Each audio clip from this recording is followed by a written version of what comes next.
I remember when I was a young boy watching this TV show. This TV show was called Star Trek. Now I know that most of you sitting here today will say that Star Trek is ancient, but I'm a pretty old guy, so it's really not that long ago to me. What I remember about this show was this really strange device that they had.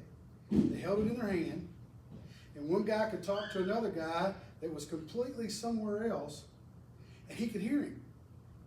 And that guy could talk back to him, and he could hear him. But there wasn't a cord connected to anything.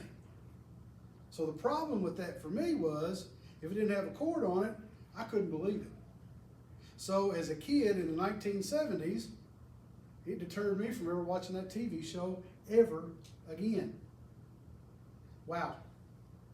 Can you imagine how I would be received today if I had that same opinion? Today I want to challenge each and every one of us here today to absorb just a few bits of information about how we as humanity have evolved through all kinds of different technical advances throughout history, to include the telegraph, the landline, and the most popular that we have today, the cell phone, cellular devices. So let's start by going back in history to what many of us sitting here today probably maybe never heard of, and I know we have never seen in our lifetime, but it has gotten us to where we're at in our current condition of communication today. And I'm talking about the telegraph. A man named Captain Samuel C. Reed petitioned Congress in January of 1837 to build a telegraph line from New York City to New Orleans, according to the Telegraph in America, 1832 to 1920, by David Hoffenfelder. But here was the catch.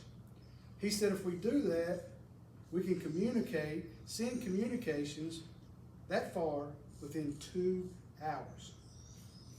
Can you imagine today to conceive that a 2-hour communication between New York and New Orleans was efficient? I think not. Even as old as I am, I wouldn't feel that that was very relevant. But I want to continue on with the history lesson for just a minute. This communication timeline progresses to March the 10th, 1876, when a man named Bell distinctly heard voices from his basement over a line, and according to the history of the telephone by Herbert Casson, this is what he heard. "Mr. Watson, come here. I want you." And from that became the first patent, and I'm going to give you the patent number because it is also in that same document.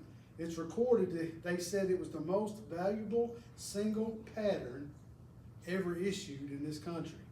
It was pattern 174465. I was a witness to the progression of this landline in my rural community in Kentucky. It started out, I remember when I was a kid, we called it a party line. A lot of you here don't understand what that is, but that's a bunch of houses on one telephone line. And then it progressed over time to the private line, where you got one line per house. It evolves, it keeps moving. The technical advances of communication would eventually come to a place that at one point in my life I'd only seen on TV and only seen in movies. The communication technology advanced to what we have today, our cellular devices.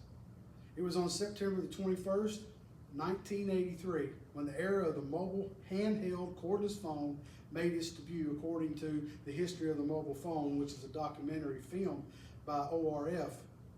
That mobile cellular device has influenced the way that we communicate in such a profound way, and we are still being affected by that and advancements even today.